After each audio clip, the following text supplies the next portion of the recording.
Facebook fights fake news, but will it make any difference in the end? Google has a problem with Viv on the Samsung smartphone, and Pebble is asking you to develop for its platform, even though it might not be around for much longer. All that and a whole lot more coming up on Tech News Today.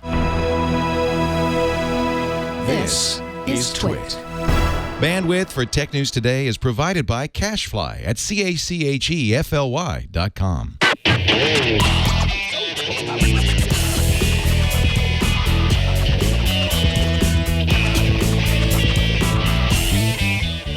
This is Tech News Today, episode 1662, recorded Thursday, December 15th, 2016.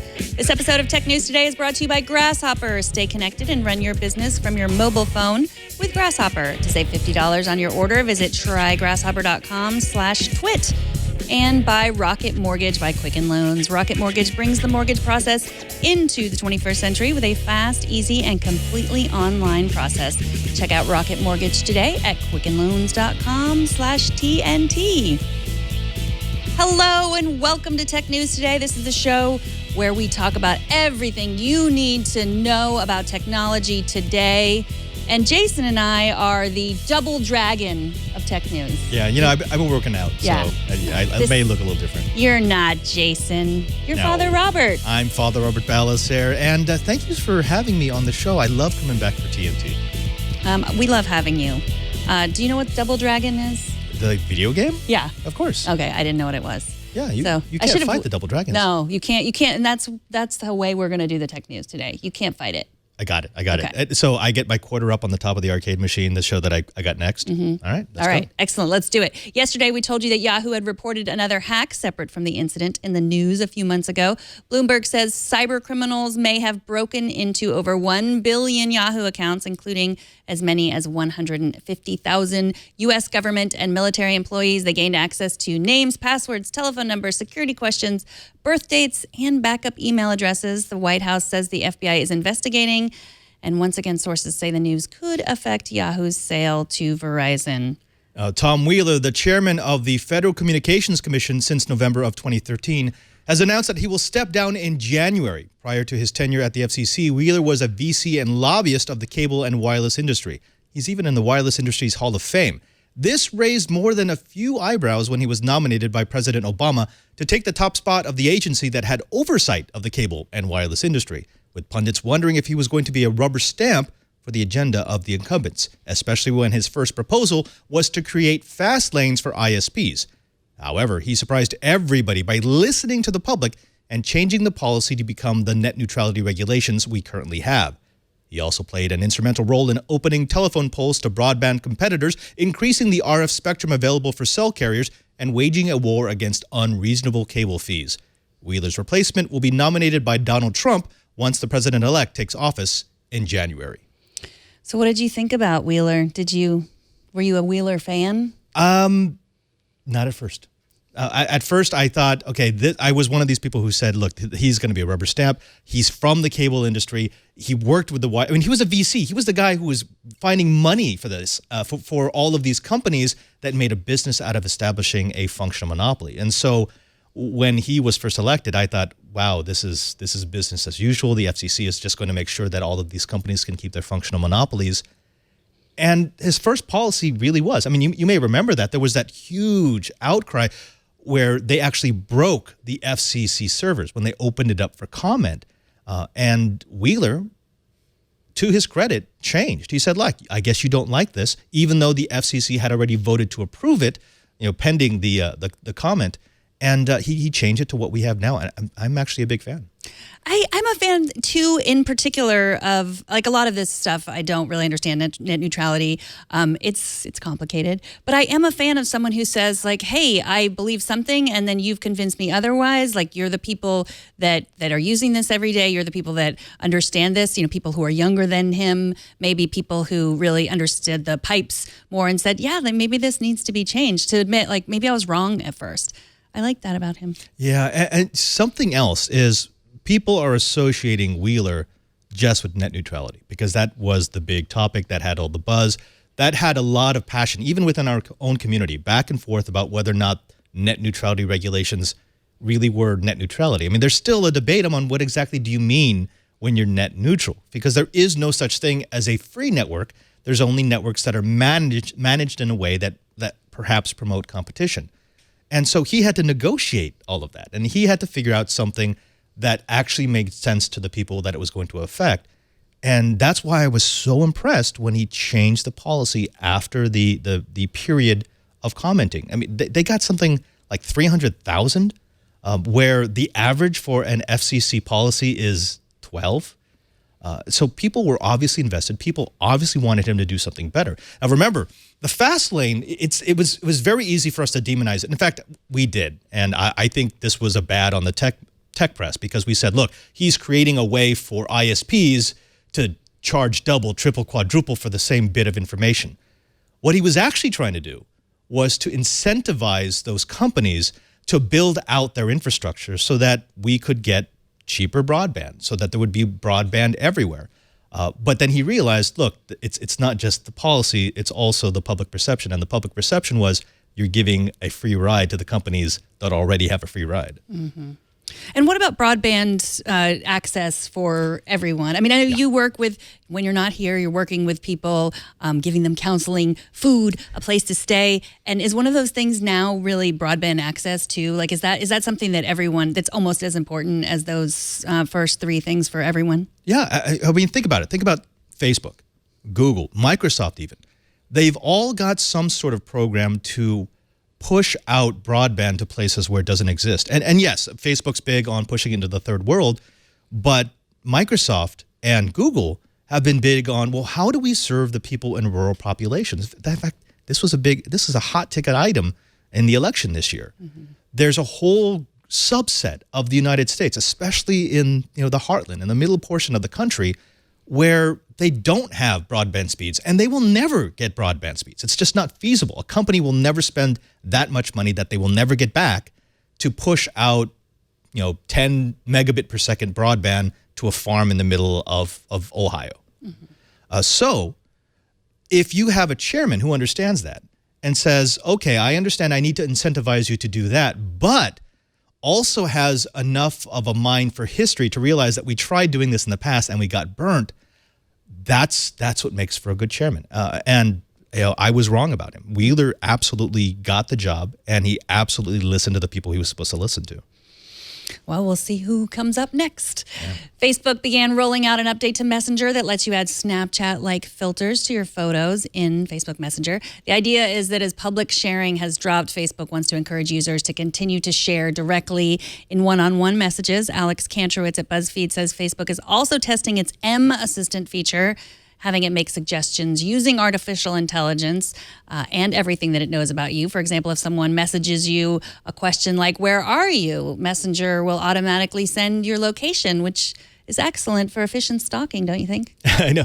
This, every time, it almost brings me back to the early 2000s. Remember, every time they would roll out a new feature, the internet would go crazy. It would be, oh my gosh, they're destroying privacy. Oh my gosh, this thing is the stalker tool. We don't hear that very much anymore because it's happened so many times. We kind of just, do we accept it, or do we think that they're not going to be used for nefarious purposes? I'm not sure. Mm-hmm. Well, I'm assuming that you would have the choice of whether to share or not share your location when someone says, "Where are you?" Like it would come up and say, yes, but it's send, Facebook. Or not. Yeah. I mean, it could be, well, you're sharing it with a friend. Mm-hmm. But does that mean I'm sharing with a friend? What happens if the friend shares it? Or what happens when the friend also has friends? Can they see what my friends have? This has always been a thing with Facebook. And most people, not only do they not understand it, they don't want to understand it. Mm-hmm. Because I'm sure if they started to try to wrap their minds around it, they'd explode. Yeah. You don't use Facebook. Or if you do, you haven't friended me or accepted my friend request. Facebook for me has become, that's where I talk to my relatives because they understand it. But I mean, I don't use it for any, I'm all Twitter on the other side, just because, it became far too difficult for me to figure out what was posting to what. Mm-hmm. For me, it's not an efficient platform, so that's not where I'm going to spend my time. But let me ask you a question. You're on Facebook mm-hmm. and you're a mother.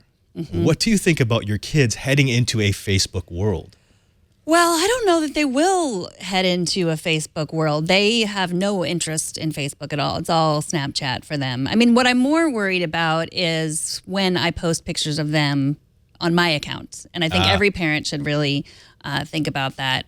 It's sharenting is the word that I like. Sharenting. Sharenting. Okay, so I did not make that up. Okay, what is sharenting? Sharenting is sharing every little detail of your children. And, I had a mommy blog back in the day.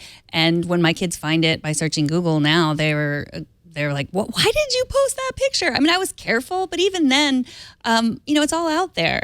And so you see a lot of people on Facebook posting like their, pictures of their children crying, or like pictures of their children potty training, or just all kinds of things that I can tell you they do not want to see in 5 years, 10 years, and it's all there. Well, so those are the parental blackmail pictures, right? That's, when you get to the teen years, because you're going to get there, you need something that you can say, hey, one button and I end your social life. What are we going to do here? Right, exactly. But we've got Fade to Black in the chat room, who makes a very good point, and that is kids aren't on Facebook anymore because their parents are on Facebook. Right. Yeah, they want to. Yeah, exactly. That's why my kids are not on that's Facebook. That's But Snapchat. I am careful, but probably I could be even more careful. I mean, I posted a picture of my daughter on Instagram yesterday it was a decade ago, and I was just shocked because she was, 3 Right. when she's 13 now.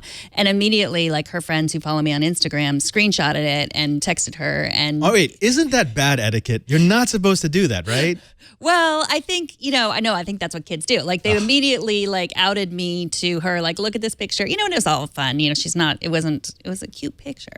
But yeah, I think that we are moving. The other thing about Snapchat that kids like, that not only that their parents are not there, but they like that it's, that it disappears, and that it's a place, it's more one-on-one sharing. And I think this is what Facebook is trying to get at, where they're adding not just the filters that are like Snapchat, but they're also adding they're building up Messenger, because I think people kind of realize now, it's not just kids, but we all realize everything that we're putting on Facebook is there forever.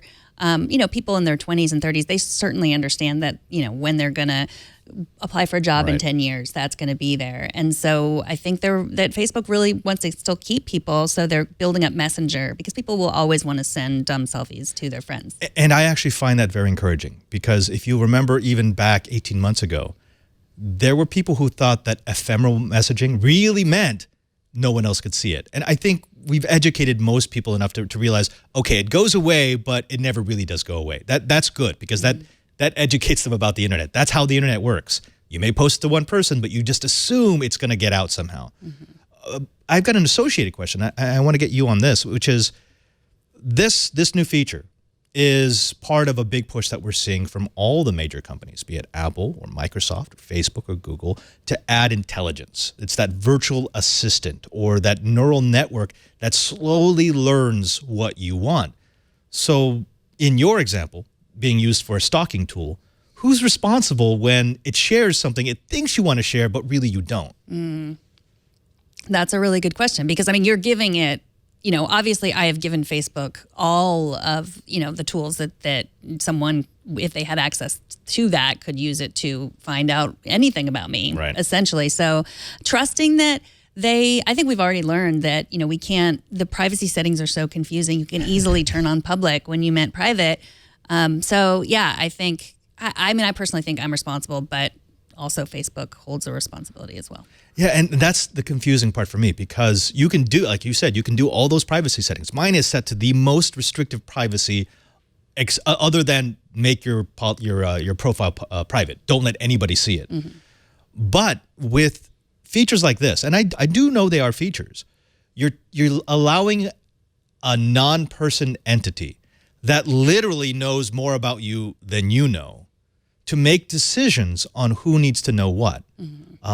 And for me, that would be one of those privacy settings where that's automatically off. This should be an opt-in policy, not an opt-out. This should be off by default.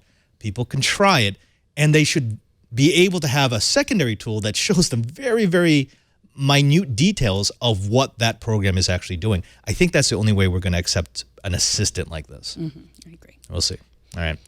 Well, hey, you want to go talk about a fiasco? Yes. All right, let's talk about a fiasco. Now, after the Note 7 fiasco, which may have cost Samsung up to $17 billion in revenue and $30 billion in recall costs, stock loss, and damage to the Samsung brand, the Korean electronics giant is looking for a hit to revive its smartphone line. According to insiders, Samsung is looking to throw every technological innovation possible into the Galaxy S8 in order to entice some of its lost users. But there might be a surprising roadblock to this effort. Google. Samsung recently acquired Viv. It's a virtual digital assistant and is expected to integrate into their S8. But Samsung has a non-compete pact with Google as part of their patent sharing agreement. And rumors are circulating that Google has already asked Samsung not to include a feature that would directly compete with the enhanced Google Now Assistant.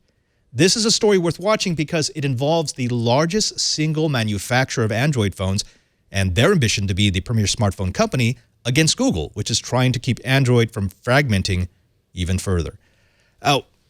Interesting story here because the whole thing about Android is Google said, we're going to make this, we're going to set it free, and then we're going to watch what the manufacturers do. We want them to come up with the innovation after we've given them the foundation.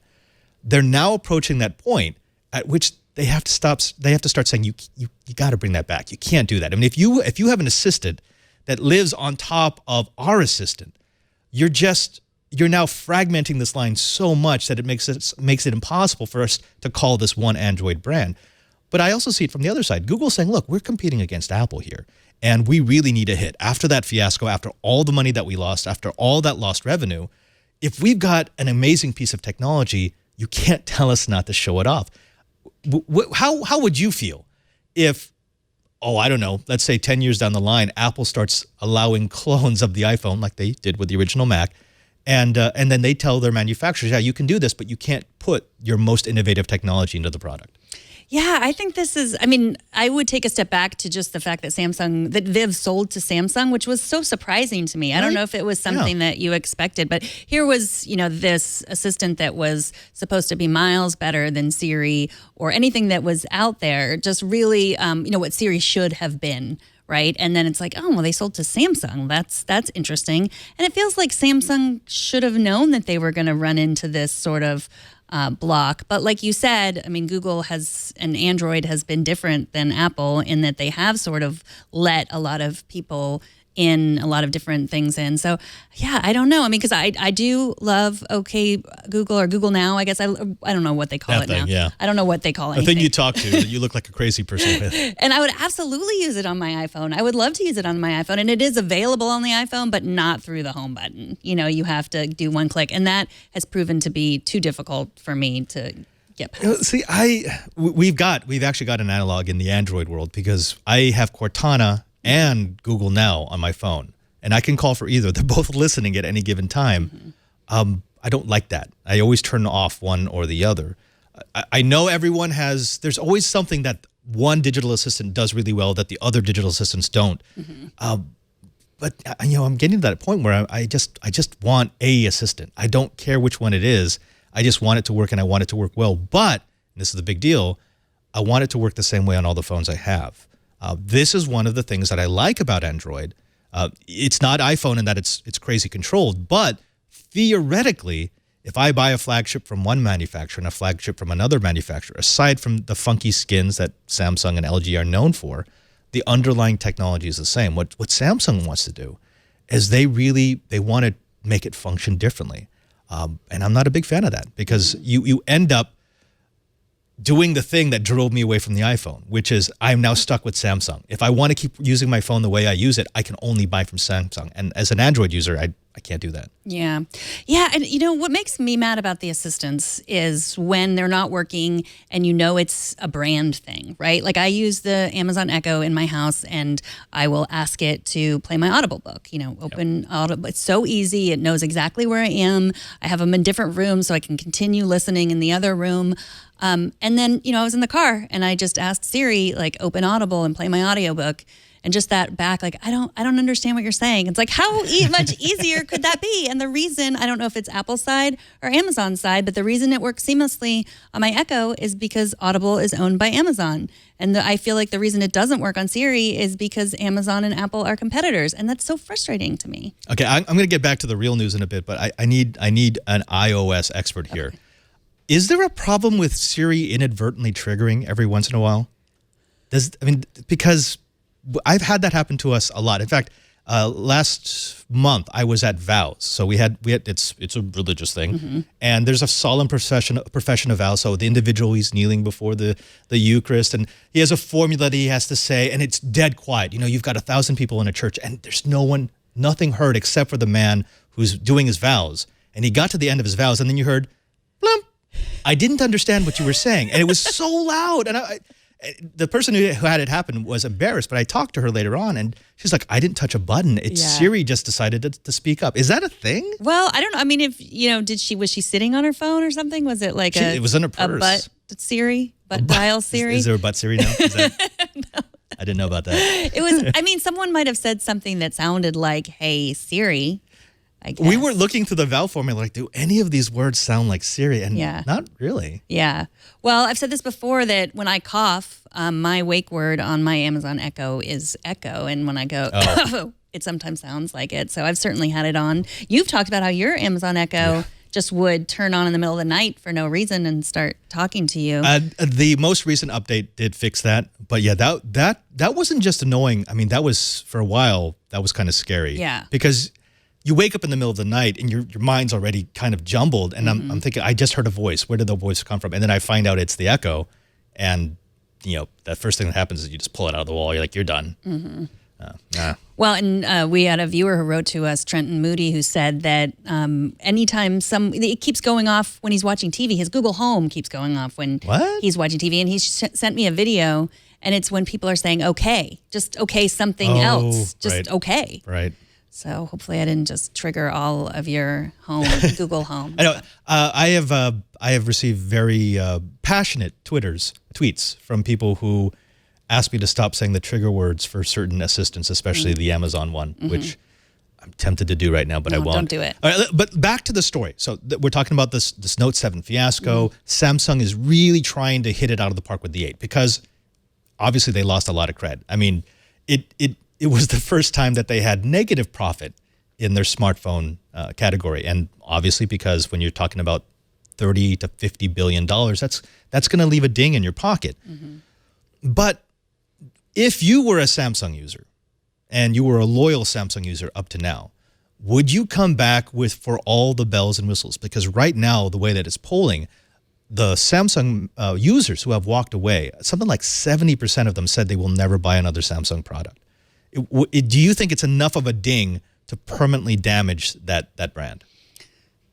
I don't know. I mean, I think so, yes, because I think that there's so many different Android phones that, I mean, if you were, I don't know what about the Samsung phone would keep people necessarily. Yeah. I mean, but everybody loved that phone, you know, and maybe it was just because no one had it long enough to be able to find something wrong with it. But I mean, the people who loved it, they loved it. I saw it at IFA, and I wanted to get it. Yeah. Even though the announcement about the recall happened while I was at IFA, I kept thinking, okay, when they get the non-recalled version, I'm getting one of these. It is a beautiful piece of hardware. The screen was beautiful. The features are beautiful. I love the fact that it was waterproof.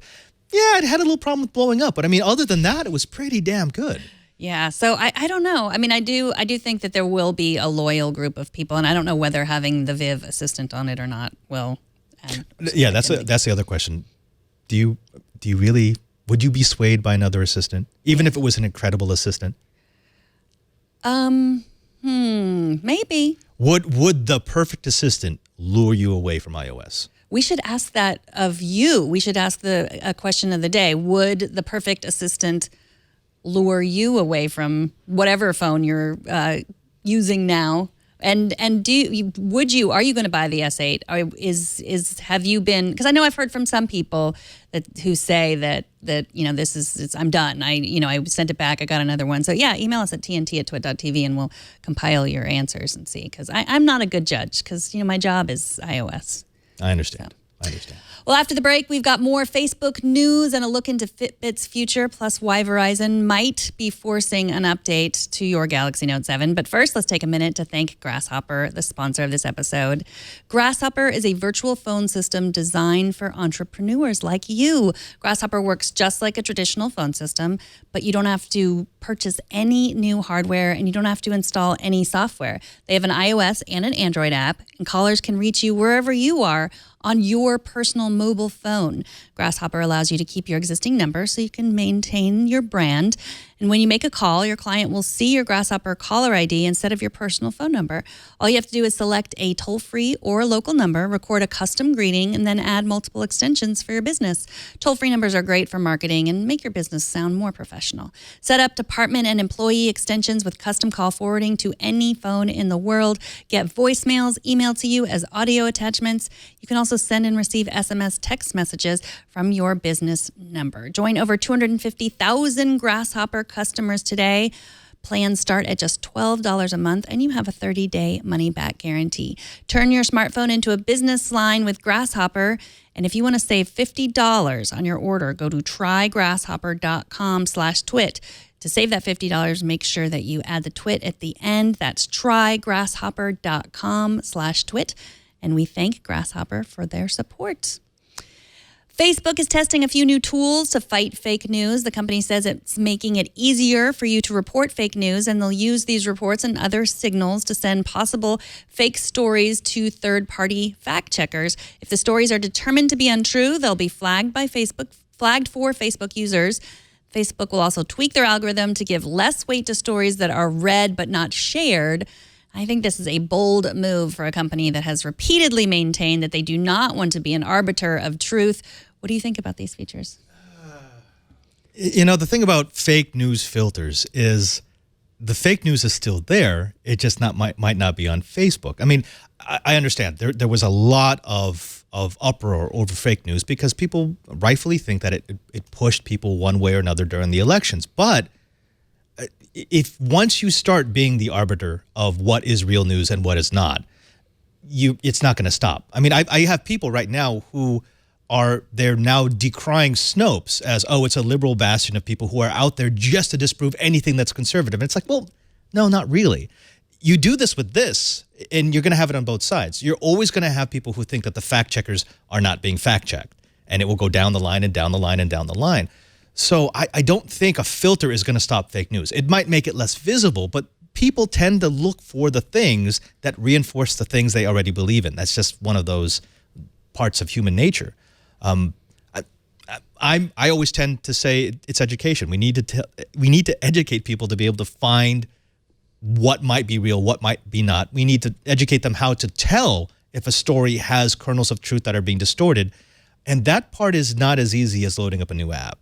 Absolutely. And I think Facebook is coming at this already. They're already suspect. I mean, because this year they had the trending news, just that whole scandal, I guess you would call it, where there were people, it wasn't an issue of fake or real news. It was people injecting their bias into stories and then calling it trending, which really, whichever side you were on, that should be offensive to you because they were hiring a lot. I mean, as it happened, they were hiring a lot of liberal people who were, maybe promoting stories that were more liberal and ignoring stories that were more conservative.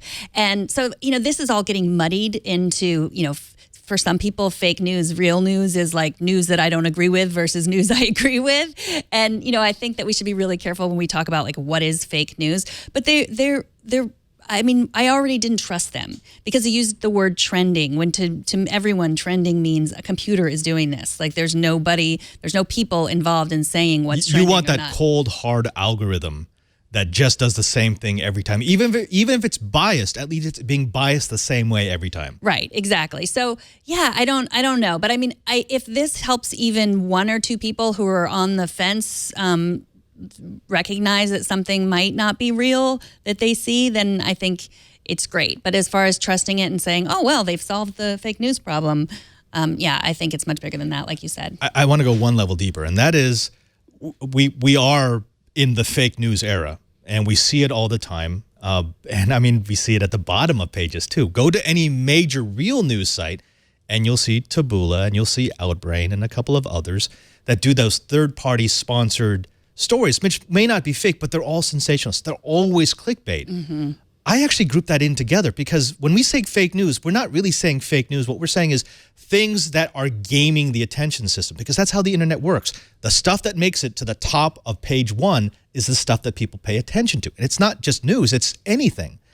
And I think this is why we see a lot of reluctance on the part of Google and Facebook to try to tackle this, because what we're essentially saying is we don't like when people can game their way into that very rare space at the top of page one. Oh, and by the way, you sell space at the top of page one. That's how you make money. So how are you going to reconcile that with the fact that you're supposed to be now the gateway to things that are true? So it's way more confusing and it's way more complicated than just news. It's all about how we now take in any information. And that's a little scary because we've gotten accustomed as a society to think you trust the news. You find the source that you like and you trust it. And more we're realizing, yeah, I can't even trust that. Mm-hmm. Yeah, and if people are looking at Facebook as a source of news that you trust or don't trust, like that's just wrong. I mean, you have to look at where the news comes from. And part of this that they're also testing is taking away the economic incentive for these purveyors of fake news. So, there was a lot of research. BuzzFeed did a lot of research. They found these Macedonian teenagers that were writing these articles, these fake articles that were mostly pro Donald Trump. The Pope wanted Donald Trump to be president, or I don't know what the word is. He blessed. I got that one a lot. Yeah, exactly. Yeah. Not true. And easily you could check. I mean, you could ask you. Or, yeah, you could. Not everyone knows the Pope, but you could have called Father Robert and asked him, "Is this true?" But they were paid. Like this was a job for them. And so where does that money come from? Like Facebook is trying to figure that out and say, hey, like we're going to try to not pay these people, like not somehow the advertising that is on these fake stories, somehow cut that off. I'm not sure how they're going to do it. I mean, Facebook wasn't paying these Macedonian teenagers. And that's the problem. Yeah. The problem is, remember, this is exactly the same problem they had when Google was trying to crack down on link farms, because link farms used to be the way before they started penalizing the sites that used link farms. That used to be the way to game the system. What you would do is you would have so many pages linking to the thing that you wanted to promote that it would shoot to the top of the Google results. Well, they changed the algorithm to make that not possible. But the reason why that happened was because people were getting paid by clicks. They were getting paid by views. What about, like the Macedonian teens, you're not being paid by clicks. You're being paid because it's a job you've been paid to do. Mm-hmm. And you get paid regardless of where it ends up on the rankings as long as people visit. Mm-hmm. And it's the same problem, but it's much more difficult to solve with an algorithm. You could figure out what was a link farm. It's far more complicated to try to suss out, is this a paid story that someone is trying to unorganically push to the top? Or is this a fake news story that they're not even trying to monetize? They just really want to spread disinformation about this person or this entity that they dislike. Mm-hmm. And for me, that second scenario is far more troubling because it works. I mean, you can't argue against that. If you want to spread disinformation, it's a great way to do it. And I don't have to make money as long as I can destroy the reputation of the person I don't like. Mm-hmm. Yes, I mean those teenagers, they were like, they didn't care whether Donald Trump was elected president. They were just making money. But the fact is that there were a lot of people sharing those fake stories. My mom. And so it's your mom's birthday, so we'll forgive it. We'll forgive her today. Don't do that, Mom. Thanks. She also sends me those wonderful Facebook messages she gets that evidently, I didn't know this, but Microsoft has started a new program. And if you download this program, they'll pay you $214 for every instance of the program you download. Mm. So thank you. Well, as long as you're talking about moms and dads, and we mentioned the Yahoo hack at the beginning too. Like, if you're going to be spending the holidays with any relatives, like just talk to them about this stuff. This is really important. Change your Yahoo password. You mean text them? No, talk to them. Facebook Messenger? No. Yeah. Email? No. I mean, email is kind of low end, right? I mean, but whether it's Snopes or sharing fake news or, changing your password, it's a really good idea when you're with those family members. Because if you look on Twitter yesterday with the Yahoo hack, like everybody was just like, who still uses Yahoo? Like our relatives do. And this is a big deal. This is a lot of information. So yeah, be kind to your relatives and give them some help this holiday season. And actually, thank you for that, because sometimes I do get those chain letters and I want to lash out and just say, stop spreading this. But I just write back, okay. And you know, that's not out of ennui. That's just like, I don't want to destroy this person. I don't want to be mad at this person. And I feel really bad that they're doing this. And I might mention it the next time we have a party. But for now, you don't want to be the jerk that's like, yeah, you're an idiot. This is not true. And I mean, I'm good at that. Yeah. But okay. Yeah. All right, let's move on. How about this? Look, last week we told you that Samsung was forcing an update that would brick all remaining Samsung Galaxy Note 7s in the wild. Well, almost. Verizon responded to the announcement with one of their own, saying that they would not push the update to its users because they were, quote, concerned that doing so would adversely affect those who needed their phones in an emergency, unquote. After a little back and forth over who would be responsible should a Verizon-linked Note 7 decide to go nuclear, the wireless carrier now says that they will push the update, but not until January 5th of the new year. This puts Verizon with AT&T and Sprint, who will also be releasing in the new year, January 5th and 8th, respectively. As for you T-Mobile Note 7 users, have yourself a happy new year without your phones, because they're pushing the brick on December 27th. Okay, I'm sure you talked about this with Jason. Who's responsible should a carrier refuse to brick the phones of its customers? Where did you come down on that? That's a good question. I don't know that we did come down on an opinion either side of that. What do you think? For me, it's like if a manufacturer, car manufacturer, say Toyota, issues a recall for airbags, and you just decide you're not going to bring it in, if you have an accident and the airbag hurts you, that's your fault, right? I mean, I think we could all agree on that. I mean, sure, they did it wrong the first time, but if they've sent you notice after notice after notice, and you're one of these people who are like, I like my car the way it is, you can't really expect them to be financially or legally responsible should your airbag blow you into the back seat. Yes? Agreed. Yes. So shouldn't it be the same with cell phones? I mean, if Google makes the patch, or I'm sorry, if Samsung makes the patch to brick the phone so they no longer pose a danger to the public security, and you refuse to push it out, if something happens, isn't it your fault? So are you saying in this case it would be Verizon's fault? It should be Verizon's fault, yeah? Well, I think Verizon is betting on the fact that we haven't heard about any recent fires in the last couple of weeks. And we won't. And yeah, I mean, we won't because they're not. There's just not. I mean, statistically speaking, it was a very, very small percentage, which is even more painful because it is, again, it was a beautiful phone, just some of them to turn into hand grenades. But, you know, if they've had them out this long, the chances that they have a bad battery are very minimal. I mean, unless they're saying bulging, the phone's probably going to be okay. And I think that's what most of the users who really like their phones are thinking. They're like, look, I've had it this long. Why brick it? I don't know. I don't think this. Okay. Actually, let's go further beyond Verizon. If Verizon had refused, I would put the legal responsibility on them. However, let's now say there's a user who figures out a way to block the update, and let's say he takes that phone on a plane. Actually, he can't take it on a plane. He takes it into a restaurant where it causes a fire and damages a bunch of stuff and maybe hurts a couple of people. He should be responsible, right? Yeah, absolutely. And there will be people who do that. I mean, there will be people who try to get around the update, I think. Yeah. But I mean, I think there's only 188,000 phones out there at this point. They've done a pretty good job of recalling them.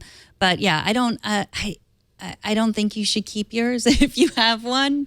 But we don't think in statistics. Like we don't act based on statistics. Like it is way safer for you to take a Galaxy Note phone on an airplane than it is for you to get behind the wheel of your car, or if you are listening to this behind the wheel of your car. That's way more dangerous than taking one of these phones, statistically speaking.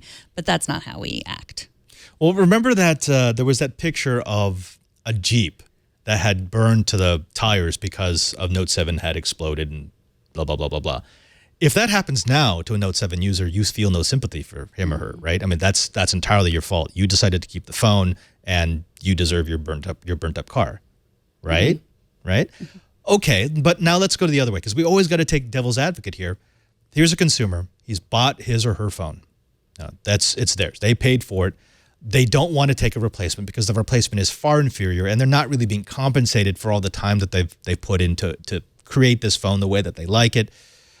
And, now you've got a carrier that's being very heavy-handed and saying, we're going to brick it. We're going to make this device that you paid for useless. Oh, and by the way, we're not really going to compensate you what you think you should be compensated for. Do you then feel for that person, or is it still their fault? Are they still being stupid? Oh, that's a good question. I still feel for that person, whether they're being stupid or not. Yeah. Okay, this is good. That's empathy. That's a human trait. So you are not a replicant, or what do they call them in Westworld? You're not a host. Host. Okay. Ghosts. Good. Yes, Good. I am not. Well, we are beginning to hear a bit more about the future of Pebble watch owners now that Fitbit has bought the company. In a post today on the Pebble developers blog, John Barlow wrote that Pebble is going out of its way to keep Pebble software and services running through 2017. Cloud services will be discontinued over the coming months, but Barlow says your Pebble will continue to function.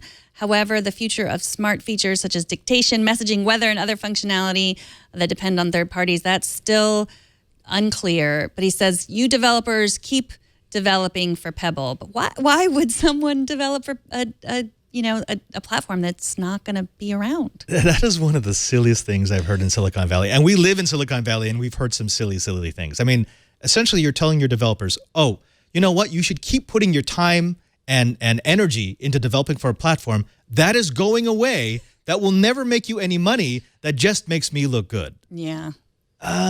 Wait, what? When would that make sense? The other part about this, of course, is you've got all these Pebble watch enthusiasts, the ones who backed it, the ones who bought watch after watch after watch, even though each and every single one was a disappointment.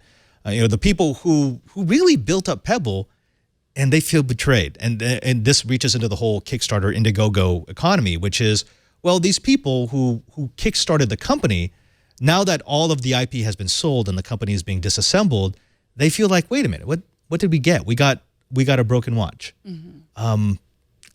Is this the natural narrative of any kickstarted company? I mean, because we got the same thing when Oculus decided to sell to Facebook. You had the early Oculus adopters who were saying, wait a minute, aren't we investors in this thing? That is interesting comparing them to Oculus, because that is, Oculus is a technology that's on its way up and that they really bought in order, that Facebook bought because this is the next big thing and now it's out there. Whereas I think that Fitbit was saying, like, we'll take you because no one else wants you and you can't afford to survive. Yeah. And we're not even sure if anyone really wants smartwatches. It's really only for a few people. So, I mean, time may tell that maybe VR goggles like Oculus are not going to be a big thing either. Like VR might be the smartwatch of next year. I think, VR is going to be the ugly stepchild of AR when AR actually starts catching on. But, back to this, when Facebook bought Oculus, it actually was a good bet, even if it doesn't pay off. They were getting into an emerging market. They were a big player. They had a good platform. They had a lot of buzz. They brought in a lot of talent into the company. And in that sense, Facebook actually bought a company. They bought a product. Fitbit was sort of like, well, if no one else wants you, I guess we could add to our IP portfolio in case we ever get sued or in case we ever want to go after someone. Now we have a little bit of a war chest in far as patents are concerned. That's a very different thing. I mean, that's not an orderly sale. That is a fire sale. That's a liquidation. And I feel a little bit sad. Even though I never owned a Pebble, I know people who worked for Pebble. I know people who were engineers at Pebble. I understand the passion that they had. They felt like they were really doing something different. They were trying to shake up the industry. And, it's one of those things where the dream's over. It's a little sad. Yeah. I had a Pebble watch, and I think I gave it to Tony. I think he has it, and I don't even think he wears it anymore. I think he wears an Android Wear watch. And I had backed the Pebble Core, I was supposed to get that next month in January, and they've already refunded my money, well, okay, so that's a good part. Yeah, well, where did they get the money to refund? Fitbit. Oh, really? Well, yeah, I mean, they promised they were going to refund anyone who had backed it. I mean, it wasn't expensive. I think it was like $100 or something. So I think that Fitbit would have gotten in a lot of trouble if they just left all of those people. If they bought the company and just left everyone high and dry, that would be horrible. Although, I mean, legally they could have. They're just buying the IP. Right. I mean, they could have said, look, we paid you this money. You should go refund your customers with the money we just gave you. Yeah. No, I mean, I was expecting I was going to have to go after them, and say like, hey, but yeah, it's already back in my Kickstarter account. Oh, I don't know. Goodbye, Pebble. We barely knew ye. Well, viewer Jeremy posted some of his thoughts on Twitter that I really appreciated. He said, he quoted, "We don't like to get political," which I think something that Jason said. I don't know if I really said that, but yet Megyn does by making sure the tone in her voice constantly reflects how she feels about Trump. The coverage of tech leaders at Trump Tower could have been met with some positivity, but Megyn made sure to critique Trump's passport stance and brought up every negative about his campaign. I think by passport stance he meant the HB1 visa, which I said it was inconsistent, which I guess is a criticism because of the way I said it. And so I really appreciate both positive and negative feedback. I'm not like, my voice is my voice and I can't hide it. I'm just who I am. and I don't know about you, but I feel like I've never promised to be a completely unbiased journalist. Yep. And I think no one really can be. So I think by this time, if you're listening, you know how I feel about Trump, but I also support and want to hear from people who feel differently than I do. So thank you. And yes, we can look at that meeting yesterday in a positive way. All those people did come together, and he did look around the room and say, I'm for you. Call me anytime. So what do you think? Or any of my people, because we don't really have a structure. Right. Okay, see that. Here's the thing. Any journalist who tells you that they are fair and completely unbiased is lying to you. We cannot do that. We're human. I mean, we always have a bias. The best we can do is to disclose our bias. Like, for example, I did not vote for Donald Trump. That's my disclosure. I have a problem with a lot of the policies that he's looking to implement them. I can disclose that. But you're right. And thank you to the listener who sent that in. Jeremy. That is actually very important because if you're astute and you watch enough media, you will see two stations reporting the exact same story, maybe even with the exact same wording, but they'll just drop the inflection. Mm-hmm. And it sounds snarky. And if you don't notice it immediately, you might notice it subconsciously that, oh, they're not really big on this thing that just happened. But for us to go the other way, for us to try to be upbeat about everything when we're really not, that's equally dishonest. And actually, I'm not sure if we've talked about this on the air. I know Leo hinted at it, but we did have a big powwow as Twit about how we're going to do this because most of us have a certain political leaning. And I think the answer was just be very honest about where we stand. And I think you've always been very honest about your political leanings. I try to be. And I mean, I feel like I don't want to, this isn't a politics show and you don't come and watch me to hear about politics, and I'm going to avoid it if I can. But it's really difficult when you have Sheryl Sandberg and Jeff Bezos and Tim Cook sitting in a room with Donald Trump. Like that's a story that we need to report. So we're going to continue to do that, but this isn't turning into a politics show. No, it's not. It's not. We have another show for that. It's called Know How. Right. What are you going to take apart? The political system in the United States. Well, after the break, are you hiring? Would you like to attach sensors to the heads of potential candidates to read their minds?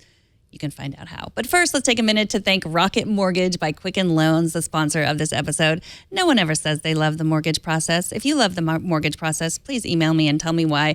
Even mortgage brokers themselves don't love the process. It's time-consuming and confusing. But Rocket Mortgage brings the mortgage approval process into the 21st century. It's fast, it's powerful, it's completely online. Rocket Mortgage has taken all the complicated, time-consuming parts of applying for a mortgage out of the equation. If you hate searching through stacks of old files and paperwork, you don't have to anymore. With Rocket Mortgage, you can easily share your bank statements and pay stubs at the touch of a button, helping you get approved in minutes for a custom mortgage solution that's been tailored to your unique financial situation. Even better, with Rocket Mortgage, you can do all of this on your phone or your tablet. It's a quick online process that you can manage from the convenience of your couch. So if you're looking to refinance your mortgage or buy a home, check out Rocket Mortgage today at quickenloans.com/TNT. That's quickenloans.com/TNT. Equal housing lender, licensed in all 50 states, NMLS, consumeraccess.org, number 3030. And we thank Rocket Mortgage by Quicken Loans for their support. And TNT's fan of the day is Brian from the Upper Peninsula, which I believe is Michigan. And he shows us how he listens to TNT. That's. Hi, listen to Tech News today This is an interesting angle. while driving through White House. Wait, Is he in a van? He is in a... Wait, he emailed me and told me what it was. Let me look it up. It looks like a Chevy. That's a Chevy headliner. Wait, where's the listening part? So he listens to us in his van? He listens to us in his van, and he's showing us how he listens to us. Wait, he listens to you while driving? Well, okay, first of all, I have many things to say about this. Oh, gee. No, don't do that. That's a Chevy conversion van. Oh my Yes, God. it is. It's a... See, let me look at my notes. It's a Chevy conversion van, 2500, with a messed up rear door, so it rattles all day long. Oh, so you recognized it. First of all, so I emailed Brian. I was like, I don't know if we should show this. Like, I don't know if I want to encourage people to take videos of themselves while driving. And Brian replied, he said, my mom was showing. Okay, all right. Because I also said the thing about the seatbelt. But yeah, we encourage you to watch and listen. But we do not encourage you to take video of yourself while you're driving. Especially on a snowy road, folks. Those things are slippery. But thank you for watching and listening and pointing out my momness, Brian. I appreciate it. Oh, wow. And you can show us how you watch or listen to TNT. Record a video or take a picture of yourself or your setup. Post it on Instagram, Google+, Twitter, or Facebook. Use the hashtag #HowIWatchTNT, and we are going to find it. So next time you are looking for a job, you better clear your mind first. Bloomberg reports that a bank in Scotland has been attaching sensors to the heads of tech graduates to measure their attention span and brain activity to show what job the applicant might be best suited for. What do you make of this? I actually just got a press release from a company that will be exhibiting at CES, and they said this is the next generation. And you hear that pitch, all the blah, blah, blah, blah, big thing. But this one is actually kind of cool. It's a pair of glasses that look far cooler than Leo in those Snapchat goggles. But they have sensors in the frames that just look at your eyes. But here's the thing, because we've had eye tracking for a while. What they look for is they look for where your eyes are looking, but they also look for like how quickly they snap and for the dilation of your pupils, because that changes when you get excited about something. And so they're saying that their new hardware if you can put it on someone and you can show them a bunch of screens, and by using the differential movement of their eyes and where their pupils dilate and when they don't, you can actually find out if someone is telling the truth when they're applying for a job. Oh. And I was thinking, okay, it sounds a little Blade Runner-ish, but I'm willing to take a look at it if this is where we're going. This might actually work. You can't make your eyes lie. That sounds incredibly scary. Like this, yeah. This is sort of this. When I read this story, I was like, "This is weird." Who wants to apply for a job where the first thing they do is put sensors on your head? But they're not saying they're going to hire these people necessarily. They're going to show what kind of job that person might be best suited for. So, for example, let's say someone applies at your company and you have videos of all the different things that people do. Well, you have one of these sets on, and you can find out which ones they're genuinely excited about and which ones they just say they're excited because they want the job. Right. Which, as an engineer, I find extremely cool. I think HR might have a problem with me hooking someone up to a bunch of sensors before I hire them. Yeah. I think you should try that, though. Are you going to try the product at CES? Oh, yeah. Okay. I'm going to make Brian wear them. And then show videos of, like, Jason and I doing the show and see if you like it or not. How I Watch TNT with truth-telling goggles. Yes, with truth. There we go, folks. We've got it. I love it. Yeah, the other thing that this story points out is that it's very hard to get tech people, and everybody wants them, including banks. And banks are having a hard time hiring tech people, because they want to go work at Facebook or Google, or So, get your tech degree. Can you imagine if HR had a tool that would allow them to ask, do you consider this where you want to work, or is this just a stepping stone to the place you actually want to work? And that's the kiss of death, really. Yeah, it is. Yeah, you just find out that information at the holiday parties. Or on their Facebook page. Right, exactly. Like when they don't change status to working at your company, even though they've been there for 6 weeks. Okay, maybe we're not really part of his life. True. Yeah. Well, Father Robert Balasar, thank you so much for joining us. Jason will be back tomorrow. Father Robert stepped in because Jason's daughter is sick, and so now you're here to do the news, and it was fun. It was fun. I actually really enjoyed this, although for the people who were really astute, I did mess up Megan's first story. You did? I did. Well, because we didn't get to discuss it. You just moved on. I'm like, oh, wait, I'm supposed to stop. Oh. I thought maybe you didn't want to talk about the Yahoo hack. So Oh, I love the Yahoo hack. I mean, it's now easier to talk about the people who weren't hacked than who have been hacked at Yahoo. Yeah. Go figure.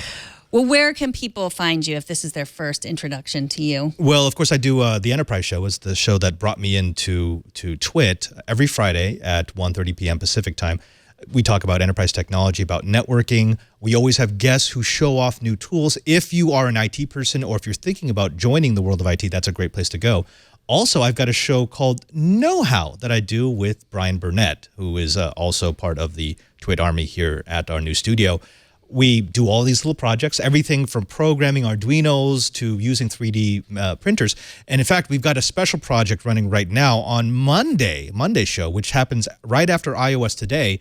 I got permission from Leo to tear apart his brand spanking new Surface Studio and upgrade it so that it wasn't such a dog. So if you're thinking about getting a Surface Studio, watch that show, because not only will I show you how to upgrade it, I actually start a project where we're going to build our own Surface Studio that's way better. That's a little scary that you're going to be taking that apart. Oh, I already did. Oh. Put it back together. No it worked. Spoilers. Yeah. Oh, in Twitter, I was like, I posted the startup screen. I'm like, hey, not fired. It got dicey there for a second because it was way more complicated to get at the drives than I thought it would be. You basically had to disassemble the entire thing. Oh, that's scary. Yeah, I'm not giving my iPad to you, ever.